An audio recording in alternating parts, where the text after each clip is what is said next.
எல்லோருக்கும் வணக்கங்க. Mango food டீம்லேருந்து Mallika பேசுகிறேன். இன்றைக்கி நாம் என்ன பார்க்க போகிறோம்னா காளான் பிரியாணிங்க. வீடியோக்குள்ளே போகலாங்களா? அதுக்கு என்னென்ன பொருள்னு பார்க்கலாம். இப்போ வந்துங்க பெரிய வெங்காயம் உளிச்சு வச்சுருக்கோம், கொத்தமல்லி தழை, புதினா, பூண்டு, சின்ன வெங்காயம், எலுமிச்சை கொஞ்சம், இஞ்சி, பட்டை, ஏலக்காய், மிளகாய், காய்ந்த மிளகாய் ஒரு 6ங்க. இது வந்து காஷ்மீரி மிளகாய் கலருக்காக. இது சோம்பு வந்து ஒரு ஸ்பூன் நிறைய போட்டிருக்கோம். இது வந்து கசகசா, சோம்பு, தாளிக்கிறதுக்கு தனியாக ஏலக்காய், அரைக்கிறதுக்கு தனியாக ஏலக்காய், இது பட்டை, கிராம்பு. தக்காளி, பெரிய தக்காளி 2 தக்காளிங்க, பச்சை மிளகாய் ஒரு 5 மிளகாய், புதினா. அரிசி வந்துங்க இந்த டம்ளரில் 3 டம்ளர் எடுத்திருக்கோம். 200 கிராம் பிடிக்குமுங்க. இது மொத்தமாக 600 கிராம் அரிசி எடுத்திருக்கோம். பொன்னி அரிசி, சாப்பாட்டு அரிசி, பொன்னி அரிசி எடுத்துருக்குறோங்க. காளான் வந்து 2 பாக்கெட் எடுத்திருக்கோம். இப்போ அடுப்பு பற்ற வச்சு குக்கர் அடுப்பில் வச்சிடலாம். நீ தாளிக்கிறக்க என்னென்ன தேவைகள்னு பார்க்கலாங்க. இப்போ நெய் 1 ஸ்பூன் துணிஞ்சிருக்குதுங்க, போட்டுடலாம். எண்ணெய் வந்துங்க ஒரு 6 ஸ்பூன், கொஞ்சம் அதிகமாக ஊற்றிடலாம். தேவைங்க 4 ஏலக்காய், பட்டைங்க போட்டுக்கலாம். பிரிஞ்சி இலைங்க போட்டுக்கலாம். அரைச்சதை போட்டுக்கலாங்க. இதில் வந்து மிளகாய், பட்டை, கிராம்பு, சோம்பு, கசகசா, பூண்டு, இஞ்சி, சின்ன வெங்காயம் இதெல்லாம் போட்டுருக்கிறோமுங்க. இப்போ இதெல்லாம் போட்டுக்கலாம். எண்ணெயில் இதெல்லாம் நல்லா வணங்க வேணுங்க. பச்சை வாசம் போகணுன்னு இது கொஞ்சம் வணங்கிட்டுங்க. பச்சை மிளகாய் வந்துங்க புலந்துக்கு வேணும். இப்படி 2ஆக மட்டும் புலந்துக்கு வேணும், விரிவாங்கக்கூடாது. 4 பச்சை மிளகாய் தான் போட்டுக்கலாம். வந்துங்க வெங்காயம் கட் பண்ணி போட்டுக்கலாம். இப்போ புதினா போட்டுக்கலாங்க.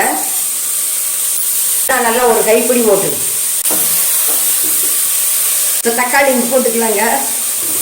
இப்போ காளான் கட் பண்ணியாச்சுங்க, போட்டுடலாங்க. இப்போ கொத்தமல்லி தழை கொஞ்சமாக போட்டுடலாங்க.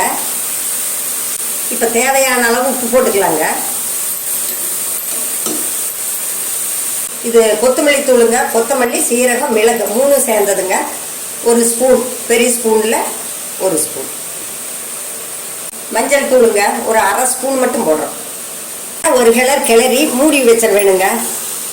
காளான் வந்து அந்த தண்ணியிலேயே வேகிட்டுன்னு விட்டுற வேணும். அப்புறம் தான் தண்ணி ஊற்ற வேணுங்க. பார்க்குற வைக்க கலர்ஃபுல்லாக இருக்குங்க. மூடி போட்டுடலாங்க. மூடி மட்டும் இப்படி போட்ட போதும். இப்போ மூடி எடுத்து பார்க்கலாங்க. தண்ணி ஊற்றிடலாம்.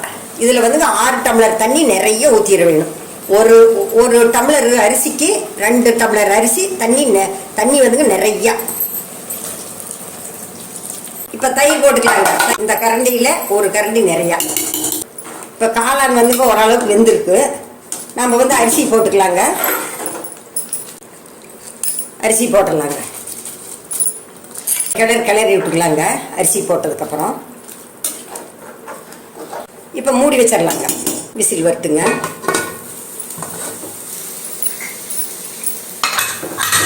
வெயிட் போட்ட வேணுங்க. ஒரு விசில் மட்டும் விட்டா போதும். இப்போ வந்துங்க ஒரு விசில் விட்டு நிறுத்திட்டுங்க. ஒரு 10 நிமிஷம் கழிச்சு நம்ம எடுத்து பார்க்கலாம். இப்போ வந்துங்க அந்த விசில் எடுத்துடலாங்க. ஓப்பன் பண்ணிக்கலாங்க. ஆஹா, சூப்பர் கமன்னு. இப்போ வந்துங்க கொத்தமல்லி தழை மேலே தூவிக்கலாங்க. எலுமிச்சை பழம் கொஞ்சம் புளிஞ்சு விட்டுக்கலாங்க, பாதி பழம்.